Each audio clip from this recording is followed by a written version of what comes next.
Hello students, learn BST channel में आप सबका स्वागत और अभिनंदन। पिछली वीडियो में हमने सार्वजनिक क्षेत्र की बदलती भूमिका के बारे में पढ़ा था। इस वीडियो में हम पढ़ेंगे भूमंडलीय उपक्रम, जिसे हम एमएनसी या मल्टीनेशनल कॉरपोरेशंस के नाम से भी जानते हैं। कभी ना कभी आपको भी मल्टीनेशनल कंपनीज़ का जो उत्पादित वस्तुएं हैं वो आपके सामने भी आई होगी। और पिछले 10 वर्ष में एमएनसी ने भारतीय अर्थव्यवस्था में भी एक महत्वपूर्ण भूमिका निभाई है। बहुराष्ट्रीय कंपनियां दुनिया के अधिकांश विकासशील देशों में सामान्य विशेषता बन चुकी है। और आप देखेंगे कि मल्टीनेशनल कंपनीज़ के द्वारा हमें विभिन्न देशों की सामग्री तो प्राप्ति होती है, साथ में रोजगार भी प्राप्त होता है। हमारे यहाँ के बहुत से लोग एमएनसीज़ में कार्य भी करते हैं, उन्हें एक अच्छा पैकेज मिलता है, वो हमारे देश में भी काम करते हैं या फिर विदेशों में भी उनको मल्टीनेशनल कंपनीज़ के अंदर भागीदारी मिलती है, नौकरी मिलती है। बहुराष्ट्रीय कंपनियां क्या है? बहुराष्ट्रीय कंपनियां विशाल निगम है, यानी एक बहुत बड़ा कोऑपरेटिव सोसाइटी कॉरपोरेशन है, जिनका कारोबार यानी इनका कारोबार केवल एक देश में नहीं होता, अनेक देशों में। ऐसी कंपनियां, ऐसे निगम जिनका कारोबार अनेक देशों में फैला हुआ होता है, और ऐसी कंपनियां ही कहलाती है बहुराष्ट्रीय कंपनियां या भूमंडलीय उपक्रम। इनकी विशेषताएं क्या क्या है? इनकी विशेषता है विशाल आकार, यानी बहुत बड़ा आकार, अर्थात इसके बिजनेस का आकार होता है बहुत ही विशाल और बड़ा। उत्पादों की बड़ी संख्या, चूंकि हम सभी जानते हैं कि एक ही देश में प्रोडक्ट तैयार नहीं करते, एक ही देश में प्रोडक्ट बिकता नहीं है, अनेक देशों में बिकता है। परिणाम स्वरूप उत्पादों की संख्या भी क्या होती है? अधिक। उन्नत टेक्निक, यानी जो टेक्निक का यूज़ करते हैं वो एक उन्नत नई टेक्नोलॉजी का ये यूज़ करते हैं अपने प्रोडक्ट को उत्पादित करने के अंदर और अपनी क्रियाओं में। विपणन की रणनीतियाँ एवं पूरे देश में फैला व्यवसाय, यानी मार्केटिंग के लिए जो व्यूह रचना बनाते हैं, रणनीति बनाते हैं, वो भी इनकी बिल्कुल अलग होती है, और ये पूरे विश्व में अपने व्यवसाय को संचालित करते हैं। इस प्रकार बहुमंडलीय उपक्रम वे विशाल औद्योगिक संगठन हैं जिनकी औद्योगिक विपणन क्रियाएं उनकी शाखा तंत्रों के माध्यम से, यानी ब्रांचेस के माध्यम से अनेक देशों में फैली हुई है। अर्थात ऐसे विशाल औद्योगिक संगठन जिनकी औद्योगिक और विपणन क्रियाएं शाखा तंत्रों के माध्यम से, अर्थात ब्रांचेस के माध्यम से अनेक देशों में फैली होती है, तो ऐसी कंपनियां कहलाती है भूमंडलीय उपक्रम या मल्टीनेशनल कंपनीज। अब हम पढ़ेंगे मल्टीनेशनल कंपनीज की विशेषताएं। सबसे पहला है विशाल पूंजीगत संसाधन। हम सब जानते हैं कि लार्ज स्केल पर उत्पादन करते हैं, नई नई टेक्निकों का यूज़ करते हैं, परिणाम स्वरूप इनके पास पूंजीगत संसाधन भी तो विशाल होंगे, यानी अधिक मात्रा में इनके पास पूंजी होती है, जिसके द्वारा ये अपने व्यवसाय की क्रियाओं को संचालित करती है। ये इसकी पहली विशेषता है कि इनके पास में भारी मात्रा में पूंजी होती है और विभिन्न, यानी इनके पास स्रोत भी बहुत सारे होते हैं, तो इन विभिन्न स्रोतों से वित्त भी जुटा सकते हैं। क्या क्या कर सकते हैं? कौन कौन से स्रोत हैं? जैसे जनता को समतांश बेचकर ऋण पत्र और बॉन्ड जारी कर सकते हैं, जिसके द्वारा पैसा प्राप्त होता है। वित्तीय संस्थाओं और अंतर्राष्ट्रीय बैंकों से भी ऋण ले सकते हैं। पूंजी बाजार में भी इनकी अच्छी प्रतिष्ठा और साख होती है, यानी आसानी से कैपिटल मार्केट में, शेयर मार्केट में इनके अंशों को जनता खरीद लेती है। मेजबान देश, यानी जिस देश में इनका हेड ऑफिस होता है, यानी जिस देश से ये हेड ऑफिस संचालित किया जाता है वो मेजबान देश कहलाता है। तो मेजबान देश के निवेशक एवं बैंक उनमें निवेश करना चाहते हैं। जैसे हमारे देश की एक कंपनी अपनी शाखा तंत्र से विभिन्न देशों में व्यवसाय संचालित करती है, तो उस कंपनी का मेजबान देश हमारा देश होगा, ठीक है। तो हमारे देश के लोग उस एमएनसी में, यानी हमारे देश की जो एमएनसी है उसमें अधिक मात्रा में इन्वेस्ट करना चाहते हैं, चाहे वो निवेशक हो, यानी जनता हो, या बैंक हो। अपनी वित्तीय शक्ति, यानी इनकी वित्तीय शक्ति अच्छी होती है, जिसके कारण हर परिस्थिति में, चाहे कितना ही कंपटीशन आ जाए, मार्केट की स्थिति कैसी भी हो जाए, ये हर परिस्थिति में क्या रहती है, सुरक्षित। नेक्स्ट है विदेशी सहयोग।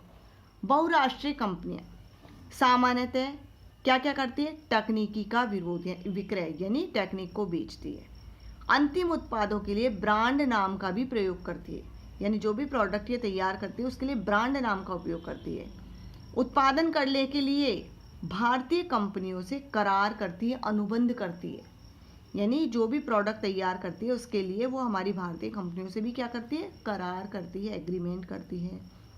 ये कंपनियां सार्वजनिक और निजी क्षेत्र की कंपनियों के साथ मिलकर कार्य करती है, अर्थात उनके साथ क्या करती है, सहयोग करती है।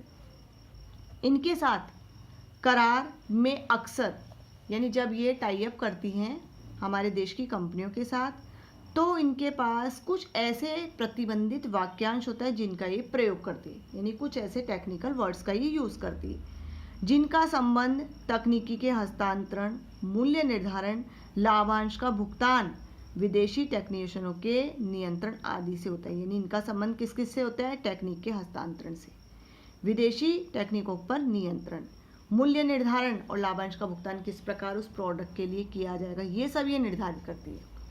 जो बड़े बड़े औद्योगिक घराने होते हैं वो अपने व्यवसाय में विविधता लाने के लिए, नहीं तरह तरह का वो बिजनेस करना चाहते हैं, तरह तरह के प्रोडक्ट लाना चाहते हैं और विस्तार भी करना चाहते हैं। यानी अभी तक तो ये कुछ ही वस्तुओं को सेल करते थे, कुछ ही स्थानों पर सेल करते थे, लेकिन अब वो एक नहीं अनेक देशों में उस वस्तुओं को बेचना चाहते हैं, अब व्यवसाय का विकास और विस्तार भी करना चाहते हैं। उन्हें बहुराष्ट्रीय कंपनियों से पेटेंट यानी उनके नाम का उपयोग करने की अनुमति मिल जाती है, संसाधन उनका उपयोग करते हैं, विदेशी विनिमय आदि में सहयोग के कारण बहुत सारा क्या हुआ है, लाभ। लेकिन इस विदेशी सहयोग के कारण एकाधिकार अर्थात मोनोपोली को भी क्या मिला है, बढ़ावा, तथा शक्ति कुछ हाथों में केंद्रित, यानी कुछ वस्तु विशेष को केवल वो कंपनी विशेष ही बनाती है, परिणाम स्वरूप वो कंपनी विशेष बनाती है, कंपनी विशेष ही वो सेवाएं देती है, तो उसका वो मनचाहा मूल्य वसूल करती है, क्योंकि पूरे मार्केट पर उसका ही क्या होता है, अधिकार।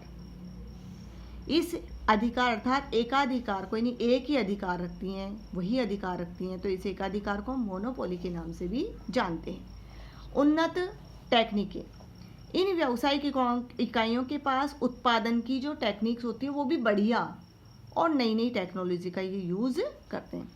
अतः अंतर्राष्ट्रीय मानदंड और निर्धारित, यानी जो अंतर्राष्ट्रीय मापदंड निर्धारित किए जाते हैं वस्तु और सेवा की क्वालिटी के संबंध में, ठीक है, उन सभी निर्धारित गुणवत्ता को प्राप्त कर सकते हैं। चूँकि नई नई टेक्नोलॉजी का यूज़ करते हैं, अच्छी गुणवत्ता वाली वस्तु प्राप्त होती है, और साथ में जो श्रेष्ठ मानदंड जो निर्धारित किए गए हैं किस प्रकार का प्रोडक्ट होना चाहिए, उसी मानदंड के अनुसार ये प्रोडक्ट भी तैयार कर लेते हैं।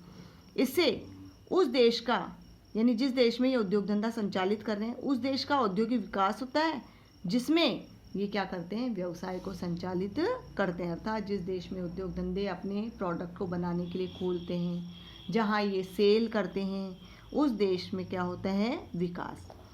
ये स्थानीय संसाधनों यानी स्थानीय संसाधनों का भी श्रेष्ठ उपयोग करते हैं। स्थानीय संसाधन क्या हो सकते हैं, जैसे रॉ मटेरियल, श्रम संसाधन, टेक्नोलॉजी, भूमि और भवन, ठीक है, ये सभी स्थानीय संसाधन हैं। इन संसाधनों का भी वो श्रेष्ठतम क्या कर लेती हैं, उपयोग। आज कंप्यूटर और अन्य क्षेत्रों में तमाम नए आविष्कार किसने किए हैं, बहुराष्ट्रीय कंपनियों ने किया है, और उच्च स्तर की टेक्निक उपलब्ध कराने के कारण ही ये क्या हुआ है, संभव हुआ है। तो ये सभी देन किसकी है, मल्टीनेशनल कंपनीज की ही देन है।